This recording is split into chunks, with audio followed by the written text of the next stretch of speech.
السلام علیکم ورحمۃ اللہ وبرکاتہ الحمد للہ رب العالمین والصلاة والسلام علی رسولہ الکریم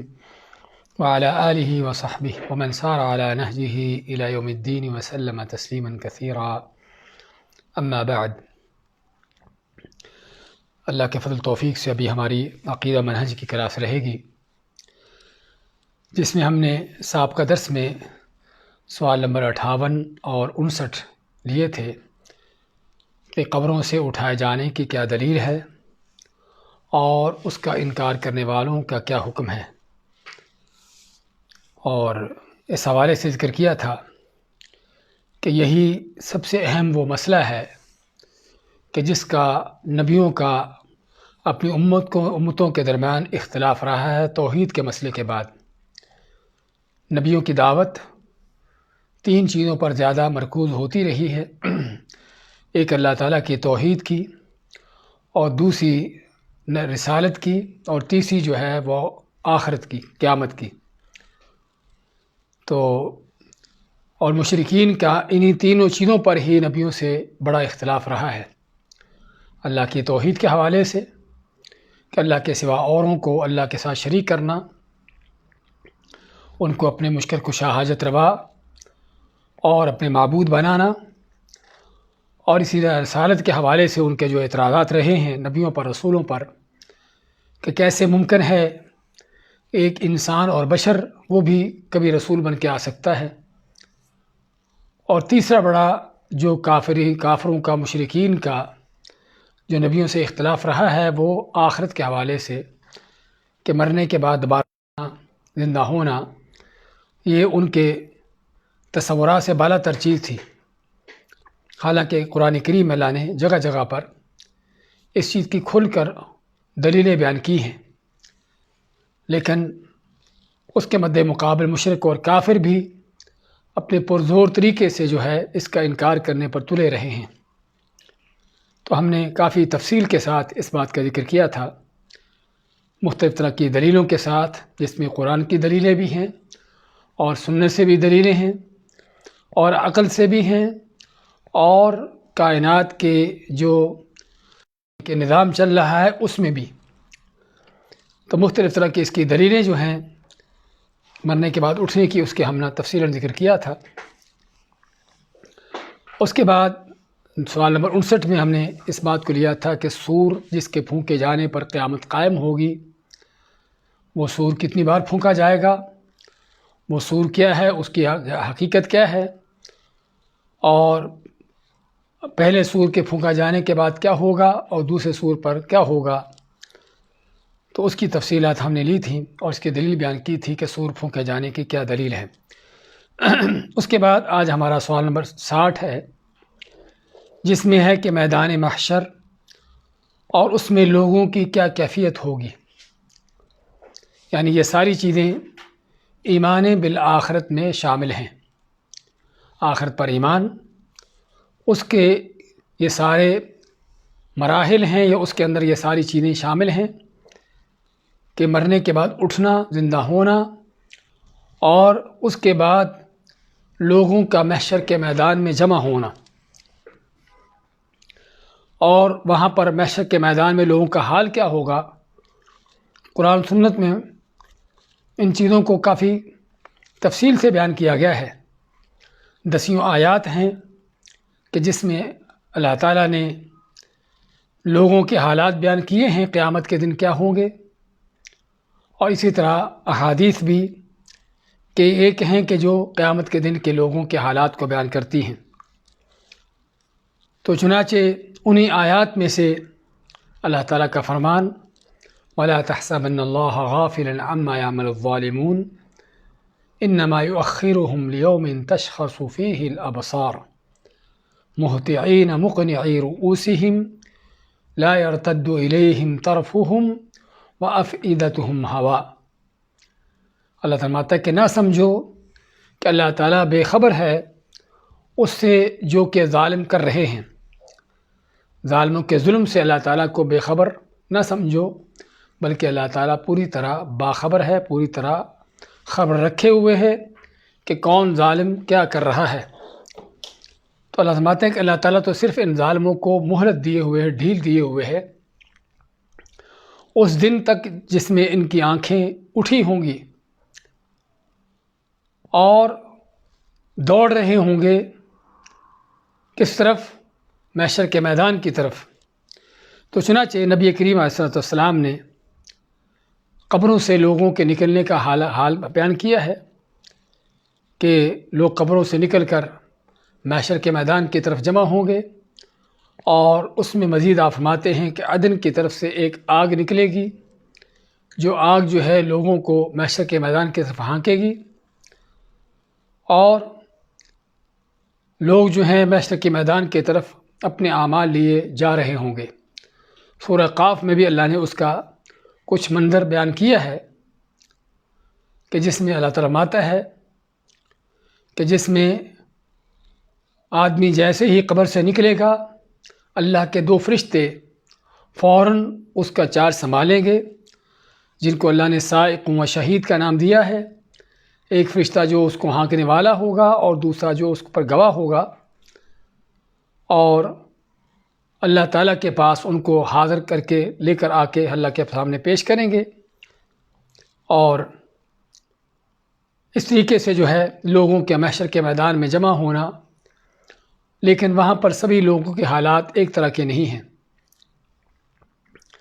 ہر آدمی، ہر شخص اپنے عمل اور اپنے ایمان کے لحاظ سے اس کا حشر بھی مختلف ہوگا۔ تو چنانچہ مومن، مسلمان، متقی، پرہیزگار، توحید و سنت پر چلنے والا، ان کا جو ہے اللہ تعالیٰ فرماتا ہے وَسِيقَ الَّذِينَ اتَّقَوْا رَبَّهُمْ إِلَى الْجَنَّةِ زُمَرًا، کہ وہ لوگ جو متقی پرہیزگار تھے ان کو ان کے رب کی طرف چلایا جائے گا ایک وفد کی شکل میں، جس طرح کہ دوسری آیت میں اللہ نے ان کو وفد کا نام دیا ہے کہ جس طرح کو معزز وفد ہوتا ہے کہ جن کو عزت و احترام کے ساتھ جن کا استقبال کیا جاتا ہے اور کسی جگہ پر جن کو لے جایا جاتا ہے عزت و احترام کے ساتھ، تو ایسے ہی ایک مومن متقی پرہیزگار کو قبر سے نکلنے کے بعد اللہ کے فرشتے ایک معزز مہمان کے انداز سے اس کو اللہ کے ہاں لے کر پیش ہوں گے، لے کر جائیں گے، اور اس کے مد مقابل علامات وسیق الذین کفروا الی جہنم زمرا، اس سے پہلے آیت میں اللہ نے کافروں کا منظر کھینچا کہ کافروں کو بھی جہنم کی طرف جو ہے زمرن، یعنی ان کو گروہ در گروہ اور مختلف جماعتوں پارٹیوں میں ان کو جو ہے وہ ہانکا جائے گا، کہ جیسے کسی مجرم کو ہانکا جاتا ہے۔ بلکہ سورہ قاف میں بھی اسی چیز کا منظر کھینچا گیا ہے کہ جیسے کسی مجرم کو پیش کیا جاتا ہے ھذا ما لدی عتید، کہ جو فرشتہ مقرر کیا گیا ہوگا انسان پر اس کو لانے کے لیے، اس کو لے کر آئے گا اللہ کے پاس اور کہے گا یہ ہے جو جس پر مجھے مقرر کیا گیا تھا، یہ حاضر ہے۔ کہ جس طرح کہ پولیس کسی مجرم کو پکڑ کر اس کو آفیسر کے سامنے حاضر کرتی ہے، ایسے ہی ان مجرموں کو فرشتے جو ہے ان کو ہانکتے ہوئے اللہ کے سامنے ان کو پیش کریں گے۔ تو یہ تو ہے قبر سے نکل کر لوگوں کا اللہ کے پاس جانے کا حال، اور پھر محشر کے میدان میں لوگوں کا حال کیا ہوگا؟ اللہ کے نبی صلی اللہ علیہ وسلم فرماتے ہیں کہ تم کو قیامت کے دن تحشرون یوم القیامت حفاۃ عراۃ غرلا، کہ قیامت کے دن تم کو محشر کے میدان میں ایسے اکٹھا کیا جائے گا کہ تم ننگے جسم ہوگے، ننگے پاؤں ہوگے، اور ایسے ہی غیر ختنہ شدہ ہوگے جس طرح کہ ماں کے پیٹ سے پیدا ہوتے ہوں۔ کما بدأنا اول خلق نعید، جس طرح ماتا اللہ تعالیٰ جس طرح ہم نے تم کو پہلی بار پیدا کیا تھا، تم کو ہم اسی طرح دوبارہ بھی قبروں سے اٹھائیں گے۔ تو چنانچہ برہنہ جسم، ننگے پاؤں، اور اس کیفیت میں آپ صلی اللہ علیہ وسلم جب اس چیز کو بیان کیا تو ام المؤمنین عائشہ رضی اللہ تعالیٰ فرماتی ہیں کہ اللہ کے نبی صلی اللہ علیہ وسلم مرد عورتیں سبھی ایک میدان میں ہوں گے اور برہنہ ہوں گے۔ کیسے ہوگا؟ یہ تو ایک دوسرے کی طرف دیکھیں گے۔ آپ ماتے ہیں لا یا ابنۃ الصدیق، اے صدیق کی بیٹی، تم نے کیا سمجھا کہ محشر کے میدان کو دنیا ہے؟ یعنی آپ فرماتے ہیں کہ اے صدیق کی بیٹی ایسا نہیں ہوگا، اس دن کیا ہے؟ لِكُلِّ امْرِئٍ مِّنْهُمْ يَوْمَئِذٍ شَأْنٌ يُغْنِيهِ۔ ہاں، لوگ سبھی ایک میدان میں ہوں گے، مرد بھی عورتیں بھی سبھی ایک ساتھ ہوں گے، لیکن کسی کو اتنی فرصت ہی نہیں ہوگی کہ اپنے پاس دیکھے کہ میرے پاس کون ہے، اس کے ساتھ کوئی مرد ہے یا عورت ہے، کس کیفیت کے حالت میں ہے، بلکہ یہ وہ دن ہے کہ جس دن یوم یفر المرء من اخیہ وامہ وابیہ وصاحبتہ وبنیہ، کہ یہ وہ دن ہے کہ جس دن آدمی بھاگے گا اپنے ماں باپ سے، اپنی بیوی اولاد سے، اپنے بھائیوں سے،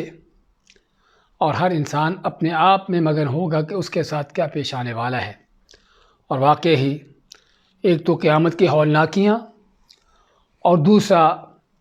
حساب و کتاب کی فکر کہ زندگی بھر کا حساب ہے، اور اس حساب کے آگے اس کا نتیجہ ہے، اور نتیجہ بھی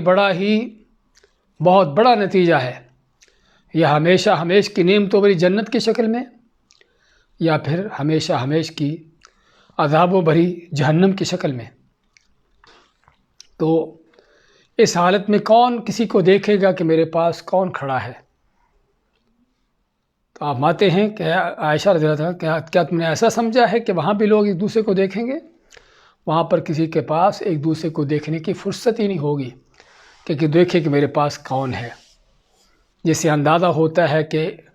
محشر کے حشر کے اس میدان کی کیا سختی ہے، کیا ہولناکی ہے، کیا کیفیت ہے۔ اور اس کا ہم کو اندازہ تھوڑا سا ہوتا ہے دنیا کے اندر، ویسے تو امتحانات کے مراحل سے سبھی لوگ گزرتے ہیں۔ عام طور پر امتحان کے پیپر سے پہلے جو چند لمحات ہوتے ہیں، اس میں طالب علموں کی کیفیت دیکھنے والی ہوتی ہے۔ ہر کوئی اپنی اپنی کتاب لیے اس کو پڑھ رہا ہوتا ہے، دیکھ رہا ہوتا ہے کہ یہ سوال پڑھ لوں، یہ دیکھ لوں، اور اس بات کی فکر ہوتی ہے کہ میرے ساتھ ابھی کیا پیش آئے گا، کیا سوال ہوگا، کیا جواب دوں گا۔ حتیٰ کہ کوئی دوست بات بھی کرنا چاہتا ہے تو تب بھی کوئی اپنے دوست سے بات کرنا بھی گوارا نہیں کرتا کہ میرا قیمتی وقت ہے۔ عدالتوں میں، کورٹوں میں جب مجرموں کے فیصلے ہونے ہوتے ہیں تو اس وقت بھی ان کی حالت دیکھنے والی ہوتی ہے کہ کس قدر اپنے آپ میں مگن ہوتے ہیں کہ کوئی پتہ نہیں ہوتا کہ میرے پاس کون ہے۔ اگر دنیا کے معمولی قسم کے امتحانات، دنیا کی معمولی قسم کی عدالتیں، اور جہاں پر فیصلے بھی اکثر اوقات لوگ جھوٹے سچے اپنی منمانی کے مطابق کروا لیتے ہیں، اگر دنیا کی عدالتوں کا یہ حال ہوتا ہے تو آسمان کی عدالت، قیامت کی عدالت، کائنات کے رب کی عدالت کا کیا حال ہوگا؟ تو اس سے پتہ چلتا ہے کہ واقعی ہی وہ دن بڑا ہی ہولناک دن ہے اور بڑا ہی خطرناک دن ہے۔ تو اس کے حوالے سے بات چل رہی ہے کہ لوگ برہنہ جسم ہوں گے، ننگے پاؤں ہوں گے، اکیلے اکیلے آنے والے ہوں گے۔ آپ سر سماتے ہیں کہ تم کو اللہ کے سامنے پیش کیا جائے گا، اور ہر انسان اللہ کے سامنے پیش ہوگا، اور اس کے اور اللہ کے درمیان کوئی ترجمان بھی نہیں ہوگا۔ اور پھر لوگوں کا حال اپنے اعمال کے لحاظ سے، نیک متقی پرہیزگار تو اللہ تعالیٰ کی نعمتوں کے اندر ہوں گے اس میدان کے اندر بھی۔ ہاں، قیامت کے ہولناکیاں، قیامت کے وہ ہیبت ناک منظر، اللہ تعالیٰ کیا فرماتا ہے؟ وَهُم مِّن فَزْعٍ يَوْمَئِذٍ آمِنُونَ، کہ مومن متقی پرہیزگار اس دن کی ہولناکیوں سے جو ہے وہ امن و امان میں ہوں گے۔ ہاں، یہ ہے مومن کے لیے کہ اگرچہ قیامت کا دن بڑا ہولناک ہے، ہیبت ناک ہے، لیکن اللہ تعالیٰ اپنے نیک مومن بندوں سے یہ خوف، ہیبت ناکیاں دور کر دے گا، بلکہ اس دن وہ بھی خوش قسمت ہوں گے کچھ کہ جو اللہ تعالیٰ کے سائے میں ہوں گے۔ اللہ تعالیٰ ان کو اپنی طرف سے سایہ دے گا۔ سبعۃ یظلھم اللہ یوم لا ظل الا ظلہ، کہ 7 طرح کے وہ لوگ کہ جن کو اللہ تعالیٰ اس دن سایہ دے گا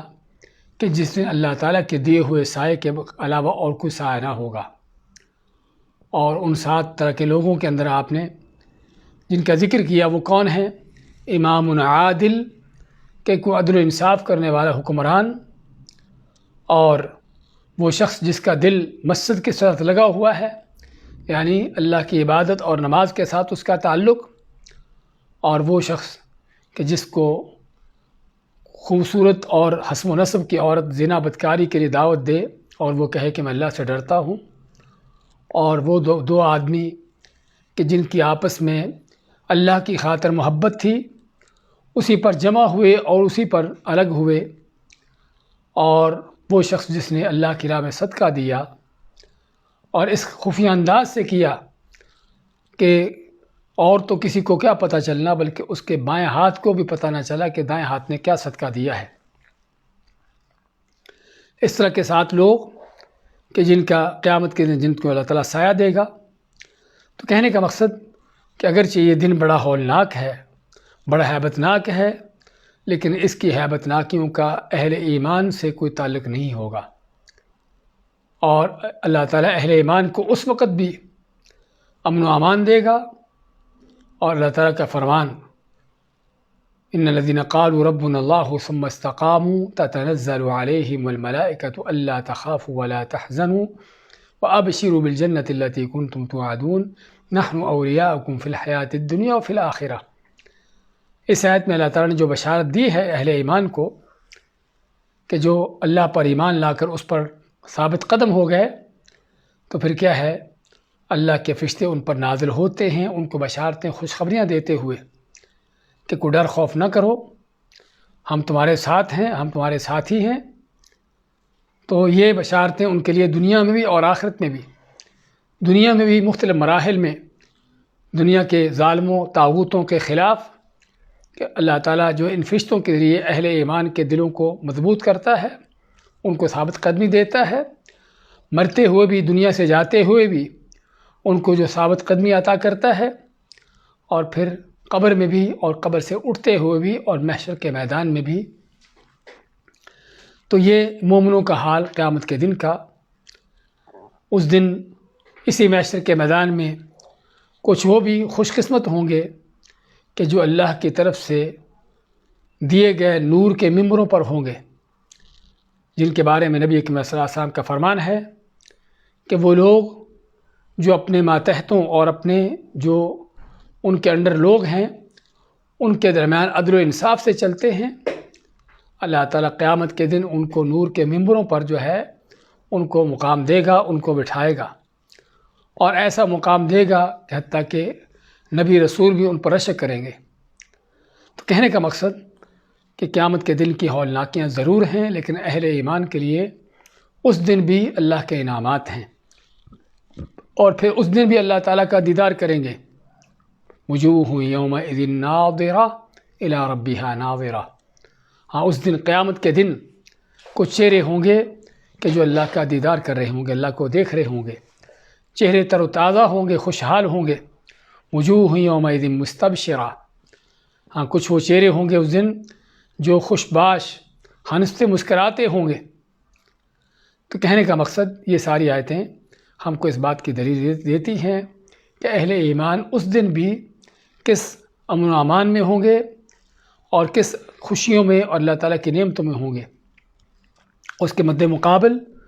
کافر کا، مشرک کا، منافق کا، فاسق و فاجر کا اس دن جو حال ہوگا جس کا ہم ذکر کر رہے تھے کہ ان کے کالے سیاہ چہرے، ہوائیاں اڑی ہوئیں اور پسینوں میں شرابور۔ اللہ کے نبی صلی اللہ علیہ وسلم آتے ہیں، اس دن لوگوں کے پسینے کسی کا ٹخنوں تک، کسی کا گھٹنوں تک، کسی کا اس کے کمر تک، اور کسی کا اس سے اوپر سینے تک، اور حتیٰ کہ بعد وہ بھی لوگ ہوں گے کہ جو اپنے سینے میں غوطے، اپنے پسینے میں غوطے کھا رہے ہوں گے۔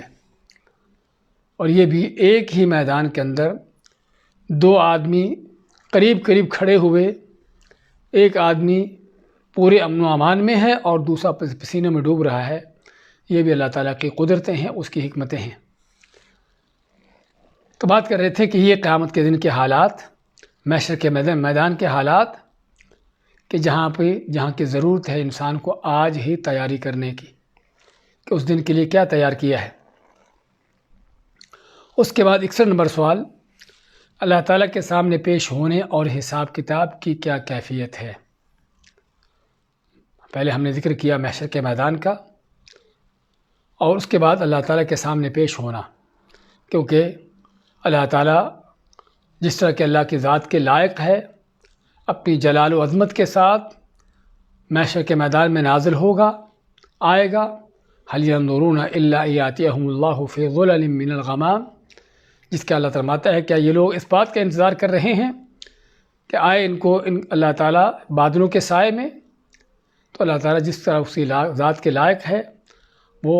نزول فرمائے گا، اور وجاء ربک والملک صفا صفا، آیا تیرے رب اور فرشتے ہوں گے صف در صف، فرشتے صف در صف کھڑے ہوں گے، اللہ تعالیٰ کی عظمت میں جھکے ہوں گے۔ یومئذ لا یتکلم الا من اذن له الرحمن وقال صوابا، ہاں یہ وہ دن ہے کہ جس دن کو بات نہیں کر سکے گا سوائے اس کے جس کو رحمان اللہ اجازت دے گا اور بات بھی صحیح کرے گا۔ تو بات کر رہے تھے کہ اللہ تعالیٰ اس محشر کے میدان میں اپنی جلال و عظمت کے ساتھ نزول فرمائے گا جس طرح کہ اس کے لائق ہے، اور یہ وہ عقیدہ ہے جس پر ہمارا ایمان ہونا چاہیے، کیونکہ یہاں پر بھی بعض لوگ گمراہ ہوئے ہیں کہ اللہ تعالیٰ کیسے نازل ہوگا۔ ہاں کسی نے کہا کہ اللہ کی حکومت ہوگی، کسی نے کہا اللہ کی سلطنت کا معاملہ ہوگا، اور پتہ نہیں کیا کہ اس کی تعویلیں کر کے قرآن کے الفاظ کو بگاڑا، ان کو اپنے اصل معنی سے ان کو ہٹا کر خود بھی گمراہ ہوئے، لوگوں کو گمراہ کیا۔ قرآن و سنت کا جو عقیدہ ہے وہ یہ ہے کہ اللہ تعالیٰ کی صفات ہیں، اللہ تعالیٰ جب چاہے جو چاہے کرتا ہے، اور ایک مومن مسلمان پر صرف یہ فرض ہے کہ وہ ان چیزوں پر ایمان لائے اور ان چیزوں کو بغیر کسی حیل و حجت کے، بغیر کسی تعویل کے جو ہے ان کو تسلیم کرے۔ تو بات کر رہے تھے کہ اللہ تعالیٰ نزول فرمائے گا اور لوگ اس کے سامنے پیش ہوں گے، اور لوگوں کے اعمال نامے ان کو پیش کیا جائیں گے، ان سے بات پرس ہوگی، اور اعمال نامے پیش کیے جانے کے حوالے سے بھی نبی کریم صلی اللہ علیہ وسلم کے فرمان ہیں، تفصیلات ہیں کہ لوگوں کے مختلف انداز ہوں گے۔ ہاں ان میں سے کچھ وہ بھی خوش قسمت ہوں گے کہ جن کا حساب کتاب ہوگا ہی نہیں، بغیر حساب کے جنت میں جانے والے، جن کے بارے میں رسول کریم صلی اللہ علیہ وسلم آتے ہیں، عرضت علی الامم، میرے سامنے امتوں کو، قوموں کو پیش کیا گیا، حتیٰ کہ میں نبیوں کو دیکھا، کسی نبی کے ساتھ تھوڑے لوگ ہیں، کوئی تھوڑی جماعت ہے، کسی کے ساتھ بڑی جماعت ہے، کسی کے پاس ساتھ چند آدمی ہیں، اور کسی کے ساتھ کوئی ایک آدمی ہے، اور کسی کے پاس کوئی ایک آدمی بھی نہیں ہے۔ حتیٰ کہ مجھے ایک بڑی جماعت دکھائی گئی تو میں نے سمجھا کہ شاید میری امت ہے، کیونکہ آپ کو پیشین گوئی کی گئی تھی آپ سے کہ آپ کی امت سب سے زیادہ ہوگی، تو لیکن آپ کو بتایا جاتا ہے کہ موسیٰ علیہ السلام اور ان کی امت ہے۔ آپ دوسرے افق کی طرف دیکھیے، آپ دیکھیں گے ایک دوسری بڑی جماعت نظر آئے گی، اور فرمایا جائے گا کہ یہ آپ کی امت ہے، اور ان کے ساتھ 70,000 وہ لوگ ہیں جو بغیر حساب کے جنت میں جانے والے ہیں۔ تو کچھ وہ خوش قسمت، اللہ تعالیٰ ہم کو بھی ان میں سے کرے کہ جو بغیر حساب کے جنت میں جائیں گے، کہ جن کا کوئی حساب و کتاب ہوگا ہی نہیں۔ یہاں پر بھی بعض لوگوں نے یہ مغالطہ ان کو ہوا ہے کہ ان کا حساب آسان ہوگا، حقیقت میں کہ یہ ہے کہ ان کا حساب ہے ہی نہیں، بغیر حساب کے۔ آسان حساب دوسروں کا ہے جن کا ذکر ہم کریں گے، کہ جن کے بارے میں اللہ فرماتا ہے فَسَوْفَ يُحَاسَبُ حِسَابًا يَسِيرًا وَأَمَّا مَنْ أُوتِيَ كِتَابَهُ بِيَمِينِهِ، جس کا اعمال نامہ اس کے دائیں ہاتھ میں دیا گیا، وہ کون ہے کہ جس کا آسان حساب ہوگا۔ یعنی یہ بھی خوش قسمت ہیں کہ جن کا حساب تو ہوگا لیکن آسان حساب ہوگا۔ وہ آسان حساب کیسے ہوگا؟ آپ فرماتے ہیں کہ اللہ تعالیٰ ان لوگوں کو ایک اپنی طرف سے پردے میں رکھ کر ان کا اعمال نامہ ان کو پیش کرے گا، اور ان کو یاد دلائے گا کہ تم نے یہ گناہ کیا اور یہ گناہ کیا، حتیٰ کہ وہ شخص کہ جو نیک متقی پرہیزگار تھا اپنے سامنے اتنے گناہ دیکھ لے گا کہ سمجھے گا کہ وہ ہلاک ہو گیا، مارا گیا۔ اور حقیقت انسان کی یہی ہے کہ آج دنیا کی غفلت میں انسان کو پتہ ہی نہیں کہ وہ کتنے گناہ کر چکا ہوتا ہے۔ قیامت کے دن جب سارا حساب سامنے آئے گا تو اس وقت پتہ چلے گا، اور اس لیے ضرورت ہے آج ہی اپنا محاسبہ کرنے کی، آج یہ اپنے حساب لینے کی، جس طرح کہ میرے فاروق فرمایا کرتے تھے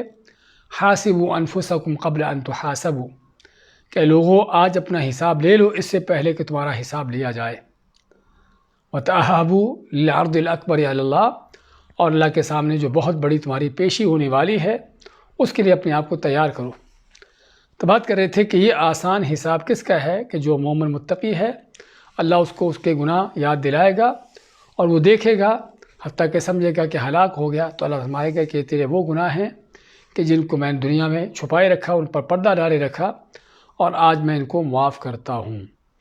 یہ ہے جو حساب یسیرہ ہے، آسان حساب ہے، کہ جس میں صرف کیا ہے، صرف گناہوں کا، انسان کی غلطیوں کا اس کے سامنے اس کو پیش کرنا ہے کہ تم نے یہ غلطی کی، تم نے یہ گناہ کیا، لیکن پوچھا نہیں جائے گا کہ کیوں کیا، نہ ہی اس کی سزا ہوگی۔ تو یہ ہے آسان حساب۔ اور تیسرے حساب کی شکل جو ہے وہ کون سا ہے، کہ من نوقش الحساب فقد عذب۔ نبی کریم صلی اللہ علیہ وسلم فرماتے ہیں کہ جس سے اس کے حساب کا مناقشہ کر لیا گیا، پوچھ گچھ کر لی گئی کہ تم نے یہ کیسے کیا، کیوں کیا، اللہ کی نافرمانی تم نے کیوں کی، ہاں جس سے اس طرح کی بات پرس ہو گئی وہ ہلاک ہو گیا، کیونکہ انسان اس دن کو اس کے پاس حجت و حیلہ وسیلہ نہیں ہوگا سوائے اللہ تعالیٰ کے فضل و کرم سے، کہ اللہ تعالیٰ اپنے فضل سے اس کو معاف کر دے۔ تو اس لیے یعنی کہ یہ لوگ کہ جن سے حساب سے ان سے مناقشہ ہوگا، چاہے وہ کھلے کافر ہوں یا کوئی فاسق و فاجر منافق ہوں، کہ جن سے اللہ تعالیٰ ایک ایک بات کے بارے میں پوچھے گا، اور نہ کہ صرف پوچھے گا، پورا ان سے حساب لے گا، اور پوری دنیا مخلوقات کے سامنے ان کو ذلیل و خوار کرے گا۔ قیامت کے دن کا معاملہ صرف حساب کا نہیں ہے، ہاں پوری لوگوں کے سامنے، آدم سے لے کر قیامت تک آنے والے سبھی لوگوں کے سامنے کسی کے لیے عذاب کا فیصلہ ہو جانا، اس کو زنجیروں میں پرویا جانا، اس کو جو ہے گھسیٹا جانا، اور اس کو طرح طرح کی اس پر اللہ تعالیٰ کی طرف سے جو ہے عذاب نازل ہونا، اور سبھی لوگوں کے سامنے کوئی شک نہیں کہ اگرچہ جو اذیت ہے عذاب کی وہ تو ہے، لیکن پوری مخلوقات سبھی لوگوں کے سامنے اس کی جو ذلت ہے یہ اس سے بڑھ کر ہے، کیونکہ انسان فطری طور پر ان چیزوں کو گوارا نہیں کرتا کہ اس کو لوگوں کے سامنے ذلیل کیا جائے۔ اور اس لیے بعض اوقات آدمی کہتا ہے کہ مجھے اکیلے کو تو جو تم نے کرنا ہے کر لو، لیکن لوگوں کے سامنے کوئی غلط بات بھی، سخت بات بھی نہ کہنا۔ لیکن مجرم کافر کے لیے قیامت کے دن ہر طرح کے عذاب ہیں، وہ جسمانی بھی ہیں، روحانی بھی ہیں، لوگوں کے سامنے اس کو ذلیل و خوار کرنے کے بھی ہیں۔ تو اس لیے اللہ تعالیٰ کافر سے، منافق سے، فاجر و فاسق سے ایک ایک چیز کا پورا حساب لے گا کہ تم نے کیوں کی اور کیسے کی، اور جب تم کو روکا گیا تھا تو تم نے ایسا کیوں کیا۔ اور یہ ہے جو بدبختی کی دلیل ہے۔ تو بات کر رہے تھے کہ یہ 3 طرح کے حساب قیامت کے دن کے، کہ جس میں یا 3 طرح کے لوگ جن کا حساب ہے ہی نہیں، اور دوسرے وہ کہ جن کا حساب ہے لیکن آسان ہے، اور تیسرے وہ کہ جن کا حساب ایک ایک چیز سے ان سے بات پرس کیا جانا، ان سے پوچھ گچھ کیا جانا۔ ایک تو اس لحاظ سے، اور دوسرا اس لحاظ سے بھی کہ بعض وہ لوگ کہ جن کا حساب تو ہوگا لیکن حساب آسان بھی اور مختصر ہوگا،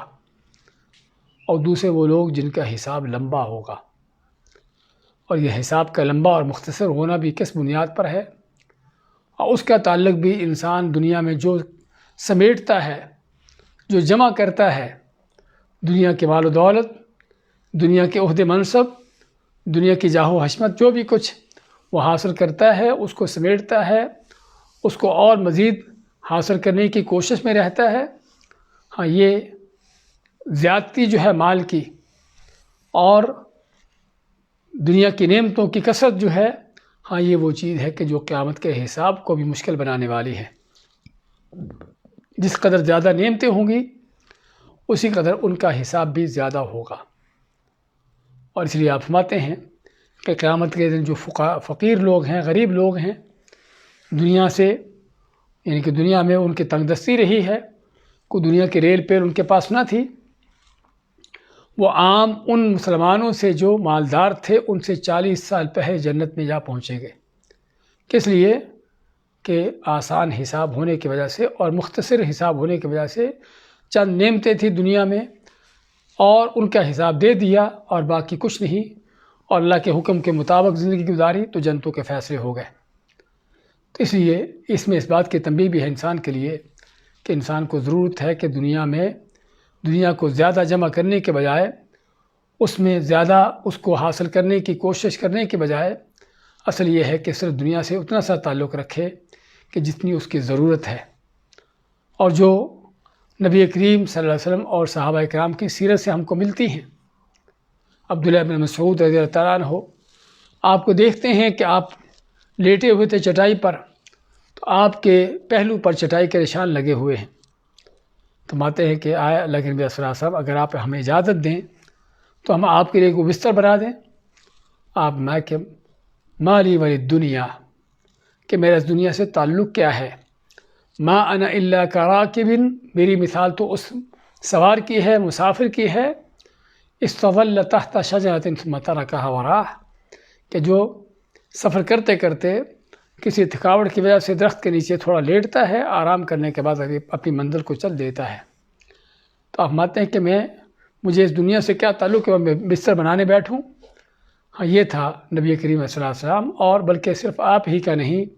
آپ کے منہج طریقے پر چلنے والے لوگوں کا، چاہے وہ صحابہ یا تابعین یا ان کے بعد آنے والے لوگ ہوں، کہ جو دنیا کو مختصر رکھنے کی کوشش کرتے ہیں تاکہ قیامت کا حساب بھی اسی قدر جو ہے وہ آسان اور مختصر رہے۔ تو یہ لوگوں کا اللہ کے سامنے پیش ہونا، اور پھر یہ بھی کہ اللہ کے سامنے جب لوگ پیش ہوں گے تو بعض وہ چیزیں ہیں کہ جن کا یہ لوگوں کو ان کا اپنا پورا حساب دے کر ہی آگے چلنا ہے۔ جس طرح کہ ترمذی کی صحیح حدیث ہے، نبی کریم صلی اللہ علیہ وسلم فرماتے ہیں کہ لا تزول قدم عبد یوم القیامہ، قیامت کے دن کوئی انسان اپنا قدم نہ اٹھا پائے گا حتی یسأل عن اربع، حتیٰ کہ آدمی سے 4 سوال نہ کر لیے جائے۔ وہ 4 سوال کیا ہیں؟ عن عمرہ فیما افناہ، اپنی زندگی کے بارے میں کہ وہ کیسے گزاری، وعن شبابہ فیما ابلاہ، اور اپنی جوانی کے بارے میں کہ جوانی کہاں پر لگائی، وعن مالہ من این اکتسبہ وفیما انفقہ، اور مال کہاں سے حاصل کیا اور کہاں خرچ کیا، وعن علمہ، اور جو اللہ نے اس کو علم دیا تھا اس کے مطابق عمل کیا یا نہیں کیا۔ تو یہ لوگوں کے حساب آپ مانتے ہیں کہ اس وقت تک کوئی آدمی اپنا قدم نہ اٹھا پائے گا جب تک اللہ کو ان 4 باتوں کا جواب نہ دے لے گا، جس سے پتہ چلا کہ قیامت کے دن کے حساب کتاب کتنے مشکل ہیں۔ اگر آدمی تقوی ایمان سے خالی ہے یا اس میں ان چیزوں کی کمی کمزوری ہے، اور پھر قیامت کے انہی حسابوں میں سے ہی جو ہے وہ یہ بھی کہ اللہ تعالیٰ بندے کو اپنی نعمتیں یاد دلائے گا کہ میں تم کو یہ کچھ دیا اور تم کو اس طرح کی نعمتیں دی، اور تم نے اس کے مد مقابل میرا کیا شکر ادا کیا۔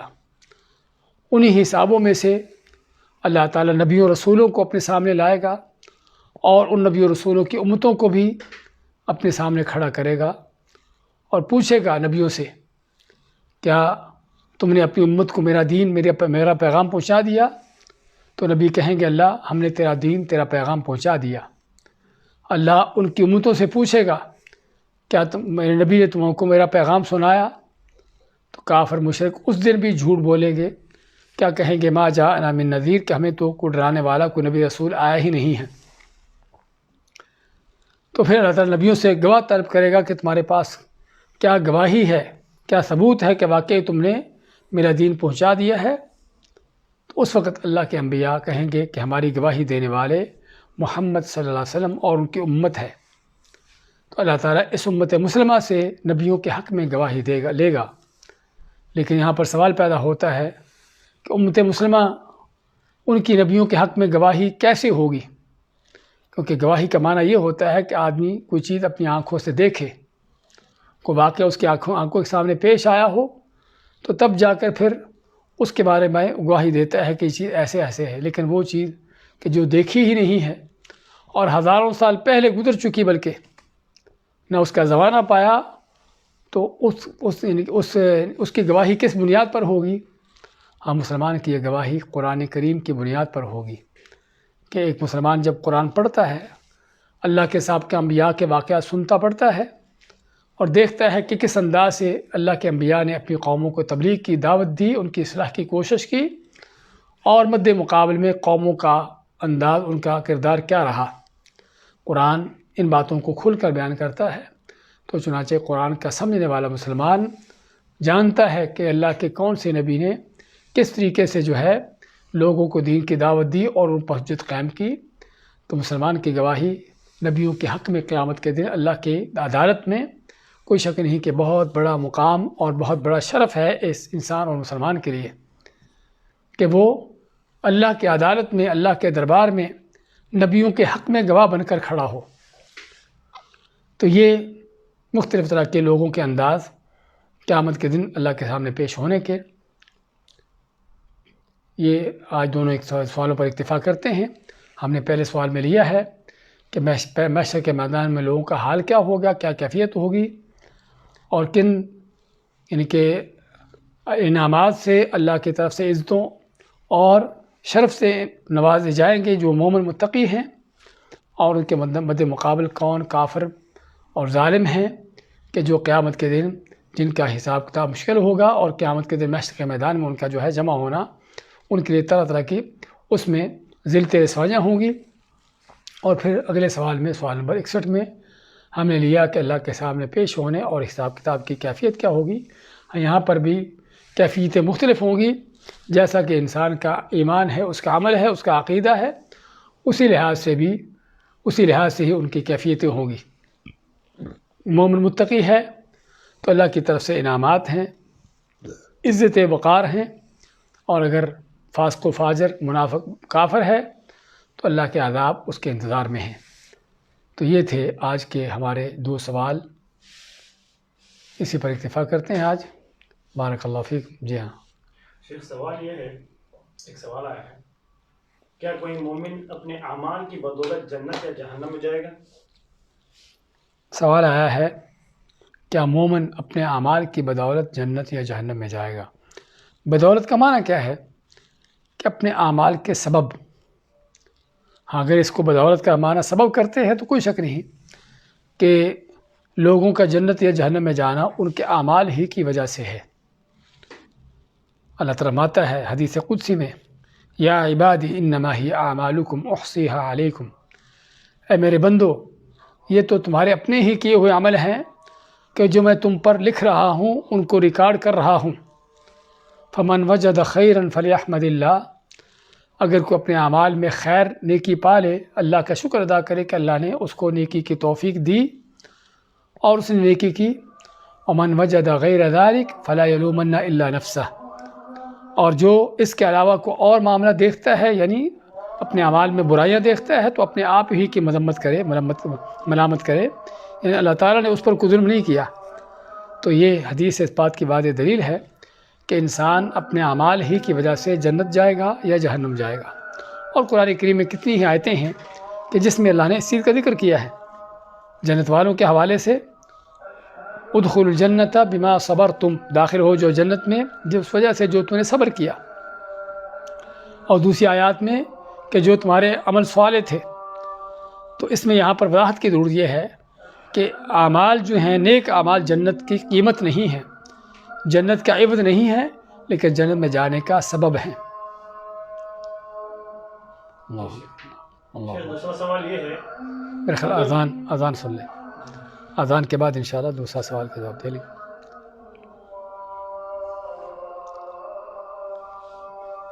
اشہد ان لا الہ الا اللہ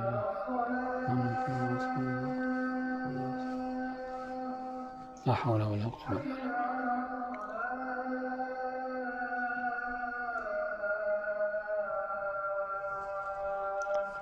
لا حول ولا قوة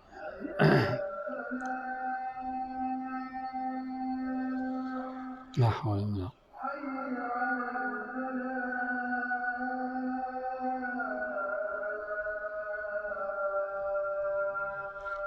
لا حول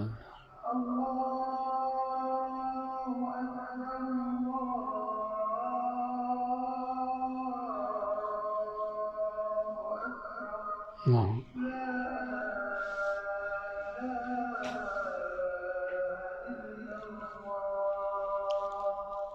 لا إله إلا الله آدم.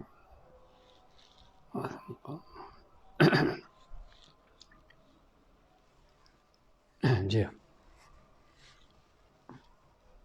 دوسرا سوال یہ ہے، اگر کوئی انسان کفر شرک کرتے رہے اور مرنے سے پہلے کلمہ پڑھ لے تو کیا وہ شخص جنت میں جائے گا؟ نبی کریم صلی اللہ علیہ وسلم کا فرمایا، سوال یہ آیا ہے کہ اگر کوئی شخص اس کی زندگی کفر و شرک پر گزری ہو لیکن فوت ہونے سے پہلے وہ کلمہ پڑھ لیتا ہے تو کیا وہ جنت میں جائے گا؟ اللہ کے نبی صلی اللہ علیہ وسلم کا فرمان ہے، من کان آخر کلامہ من الدنیا لا الہ الا اللہ دخل الجنہ، کہ جس کا دنیا سے جاتے ہوئے آخری کلام لا الہ الا اللہ ہو جنت میں داخل ہوگا۔ اور اسی طرح آپ کے چچا ابو طالب جب فوت ہو رہے تھے تو رسول کریم صلی اللہ علیہ وسلم نے کوشش کی ان کو کلمہ پڑھانے کی، اور فرمایا کہ کلمہ پڑھ لو تاکہ اللہ کے ہاں میں حجت پیش کر سکوں، لیکن اللہ تعالیٰ نے، اللہ کو منظور تھا، اللہ کی تقدیر میں تھا کہ وہ کلمہ نہ پڑھتے۔ تو چنانچہ کہنے کا مقصد یہ ہے کہ اگر آدمی چاہے زندگی بھر کفر و شرک پر بھی کیوں نہ رہا ہو لیکن مرتے ہوئے، فوت ہوتے ہوئے اس نے توحید اپنا لی، کلمہ پڑھ لیا، مسلمان ہو گیا، اگرچہ اس نے ایک سجدہ بھی نہ کیا ہو تب بھی وہ جنتوں کو پا لیتا ہے، بخشش پا لیتا ہے۔ جس طرح کہ اسیرم کا واقعہ آتا ہے، ایک جنگ میں اللہ کے نبی صلی اللہ علیہ وسلم جنگ کے لیے جاتے ہیں دشمن کے خلاف، تو ایک آدمی جس کا نام اسیرم تھا وہ بھی آپ کو آ کے ملتا ہے کہ میں بھی جنگ کرنا چاہتا ہوں، تو آپ میں کہ لوٹ جاؤ کہ ہم کسی کافر مشرک سے اس مدد نہیں لیتے، اگر تم مسلمان ہو تو ٹھیک ہے آ جاؤ۔ اس نے کہا کہ میں مسلمان ہو جاتا ہوں، کلمہ پڑھ لیتا ہے اور آگے ہو کے جنگ میں لڑتا ہے، حتیٰ کہ قتل ہو جاتا ہے، شہید ہو جاتا ہے۔ تو آپ نے کیا فرمایا، عامل قلیلا واجر کثیرا، کہ عمل تھوڑا سا کیا تھا، صرف کلمہ ہی پڑھا ہے لیکن اجر بہت بڑا مل گیا کہ جنتوں کا وارث بن گیا۔ تو اس لیے اس سے معلوم ہوتا ہے کہ اگر آدمی کفر و شرک پر اس کی زندگی گزری ہو لیکن اللہ نے اس کو مرتے ہوئے کلمہ پڑھنے کی توفیق دے دی تو اللہ تعالیٰ اس کو معاف کر دیتا ہے۔ اسامہ بن زید کی حدیث بھی ہم کو اسی بات کا تنبیہ کرتی ہے کہ جو ہم پڑھ چکے اسی کتاب و توحید میں ہی، اپنے عقیدہ منہج میں ہی شروع میں، کہ اسامہ بن زید میں جب کسی جنگ میں کہ ان کے مد مقابل جو کافر تھا اس کے سر پر جب تلوار اٹھائی اس کو قتل کرنے کے لیے تو اس نے کلمہ پڑھ لیا، تو اسامہ بن زید نے سمجھا کہ یہ کلمہ پڑھ رہا ہے اپنی جان بچانے کے لیے، تو اس کو قتل کر دیا۔ تو اللہ کے نبی صلی اللہ علیہ وسلم نے اسامہ بن زید کو بار بار کہا کہ اسامہ تم کیا کہو گے، کیا کرو گے اگر وہ قیامت کے دن کلمہ لے کر آ گیا؟ حالانکہ ظاہر معلوم یہ ہوتا تھا، جس طرح کہ اسامہ فرماتے ہیں کہ میں نے تو اس لیے قتل کیا تھا کیونکہ وہ کلمہ صرف پڑھ رہا تھا جان بچانے کے لیے۔ تو آپ ماتے کہ تمہیں کیا پتا کہ وہ جان بچانے کے لیے پڑھتا تھا کیا دل سے پڑھتا۔ تو کہنے کا مقصد یہ ہے کہ یہ بھی اس بات کی بات ایک کھلی دلیل ہے کہ اگر آدمی مرتے ہوئے مرنے سے پہلے بھی کلمہ پڑھ لے، توحید ایمان کو اپنا لے تو اللہ تعالیٰ اس کی بخشش کر سکتا ہے۔ ایک اور سوال ہاں لے لیں بیٹا ہے۔ پھر سوال یہ ہے کہ 14,04,000 تو صحابہ اکرام کے تھے، یعنی صحابہ اکرام 14,04,000 تھے، پھر یہ 70,000 والی جو حدیث ہے، 70,000 والا جو فگر ہے، جو تعداد ہے، یہ تو بہت چھوٹی لگتی ہے، اس کے بارے میں تھوڑی وضاحت کریں۔ سوال آپ نے سنا کہ 14 لاکھ کتنے؟ 4 لاکھ؟ 14,04,000۔ ہاں 14,04,000۔ پہلی بات تو یہ نمبر کہاں سے آیا ہے؟ یہ تعداد نہ تو آج تک ہم نے کسی تاریخ میں دیکھی ہے نہ کسی سیرت میں۔ ہاں 1,44,000، ہاں جی 1,44,000 بعض علماء کا کہنا ہے، لیکن یہ بھی 1,44,000 بھی کوئی فکس تعداد نہیں ہے۔ حقیقت یہ ہے کہ صحابہ کے بارے میں دو ٹوک طور پر یہ کہنا کہ ان کی تعداد کتنی ہے، اس کی ہمارے پاس کوئی ٹھوس دلیل نہیں ہے۔ اس کی وجہ یہ ہے کہ اس وقت میں چونکہ مردم شماری کا کوئی سلسلہ تو ہوتا نہیں تھا، اور لوگ آتے آپ سے آ کے اسلام قبول کرتے چلے جاتے، اور بعض اوقات پورے وفد پوری قومیں آتی۔ اب ان میں کتنے لوگ تھے، اور اس کے بعد پھر مزید یہ بھی کہ جس طرح کہ حجۃ الوداع کے موقع پر آپ کے ساتھ جو ہے بہت بڑی تعداد تھی لوگوں کی، صحابہ کی، اور بلکہ اسی کے بارے میں کہا جاتا ہے کہ آپ حجۃ الوداع کے موقع پر 1,44,000 آپ کے ساتھ صحابہ تھے۔ لیکن ہم جانتے ہیں کہ ان صحابہ کے علاوہ بھی بہت بڑی صحابہ کی وہ تعداد تھی کہ جو آپ کے ساتھ حج میں شامل نہ تھی۔ آخر ان کو کیوں چھوڑ دیا گیا، ان کو کیوں نہیں شمار کیا گیا؟ تو اس لیے صحابہ کی تعداد جو ہے لاکھوں تک ہے انشاءاللہ۔ تو لیکن بھائی کا جو سوال ہے وہ کیا کہ اس میں جو 70,000 کی جو فگر بتائی گئی ہے بہت تھوڑی ہے۔ حقیقت بات یہ ہے کہ صحابی ہونا ضروری نہیں کہ آدمی صحابی ہونے کی وجہ سے آدمی جنتی ہی ہو، اور صحابی ہونے کی وجہ سے لازماً وہ بغیر حساب ہی کے جنت میں جائے، بلکہ صحابہ ایک مرتبہ مقام ہے صحابی ہونا، لیکن اس کے ساتھ ساتھ گناہ گار بھی ہو سکتا ہے۔ اور صحابہ کے ہم دیکھتے ہیں کہ صحابہ کے اندر بھی ایسے لوگ تھے کہ جنہوں نے کوئی گناہ کیے، کوئی غلطیاں کی، ان سے گناہ سرزد ہوئے۔ الگ بات ہے کہ وہ فوری طور پر اللہ سے توبہ طائب ہوتے تھے۔ تو اس لیے صحابہ کے اندر یعنی کہ ان کے اندر بھی یعنی کہ ایسے لوگ ہیں کہ جن کے اندر کوئی غلطیاں گناہ تھے، لیکن جس طرح کہ علماء کا کہنا ہے کہ صحابہ کی غلطیاں گناہ بھی ان کی نیک اعمال کے نیچے دبی ہیں، اس میں مغمور ہیں، اس میں بالکل یعنی کہ وہ یعنی کہ ختم ہو جانے والی ہیں۔ تو اگر کوئی صحابہ کی غلطی بھی ہے تو اس کے جو فضائل ہیں، اس کے جو مقامات ہیں، اس کے جو اسلام اور دین کے لیے بڑے بڑے کارنامے ہیں، یہ غلطی اس کے مقابلے میں کوئی حیثیت نہیں رکھتی۔ تو اللہ کل بات کہنے کا میرا مقصد یہ ہے کہ صحابہ کرام بھی سبھی ایمان کے ایک درجے پر نہیں ہیں کہ جو اعلیٰ ترین درجہ ہو کہ جس درجے کو پانے والوں کو بغیر حساب کے جنت مل جائے گی۔ بارک اللہ فیکم، جزاکم اللہ خیر، وصلی اللہ وسلم علی نبینا محمد۔